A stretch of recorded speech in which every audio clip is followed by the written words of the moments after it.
আসসালামু আলাইকুম, সবাইকে স্বাগত জানাচ্ছি এআর নিউজ বিডি চ্যানেলে। ট্রাম্প বলছেন হরমুজ এখন আমেরিকার নিয়ন্ত্রণে, এমনকি যুদ্ধ শেষ হলে এই গুরুত্বপূর্ণ জলপথকে যুক্তরাষ্ট্রের ভূখণ্ড ঘোষণা করার কথা বলেছেন। কিন্তু ইরানের জবাবটা যেন পুরো হিসাবই উল্টে দিল। তেহরানের সাফ, হরমুজ কোন টুইট, বিমানবাহী রণতরী কিংবা নির্বাচনী বক্তৃতা দিয়ে দখল করা যায় না। আর শুধু এইটুকুই নয়, হরমুজ খুলে দেওয়ার জন্য আগে ওয়াশিংটনকে পরাজয় মেনে নিতে হবে। এদিকে গুরুত্বপূর্ণ এই জলপথে জাহাজ চলাচলের যে চিত্র সামনে আসছে, সেটিও ট্রাম্পের দাবির সঙ্গে একেবারেই মিলছে না। তাহলে হরমুজ আসলে তার নিয়ন্ত্রণে, আর এই জলপথ খুলতে ইরান ঠিক কী চাইছে? 15 আগস্ট ইরানের উপপররাষ্ট্রমন্ত্রী কাজেম গারিবাদি সরাসরি ট্রাম্পের বক্তব্যের জবাব দেন। তিনি বলেন, এই প্রণালী কোনো টুইট, কোনো বিমানবাহী রণতরী, কোনো আদেশ কিংবা কোনো নির্বাচনী বক্তৃতার মাধ্যমে দখল করা যায় না। গারিবাদি বলেন, এই প্রণালী কখন বন্ধ হবে আর কখন খুলবে সেটি নির্ধারণ করবে ইরানই। আর যতক্ষণ পর্যন্ত যুক্তরাষ্ট্র পরাজয়ের বাস্তবতা মেনে না নিচ্ছে এবং নিজেদের কল্পনা থেকে সরে না আসছে, ততক্ষণ হরমুজে ইরানের অবরোধ চলবে।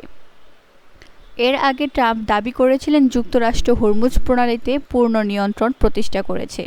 ইরানকে পরাজিত করার পর খুব শীঘ্রই হরমুজকে যুক্তরাষ্ট্রের ভূখণ্ড ঘোষণা করা হবে।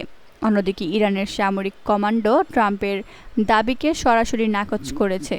তেহরান বলছে, ইরানের অনুমতি ও তদারকি ছাড়া কোনো জাহাজকে হরমুজ প্রণালী দিয়ে যেতে দেওয়া হবে না। শুধু দুই দেশের নেতাদের বক্তব্য নয়, হরমুজ দিয়ে বাস্তবে কতগুলো জাহাজ যাচ্ছে সেটিও এখন বড় প্রশ্ন।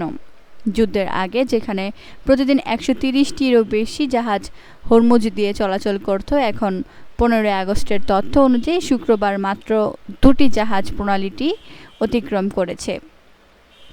আর সবচেয়ে গুরুত্বপূর্ণ বিষয়, সেগুলোর মধ্যে কোনো অপরিশোধিত তেলবাহী জাহাজের চলাচল দেখা যায়নি।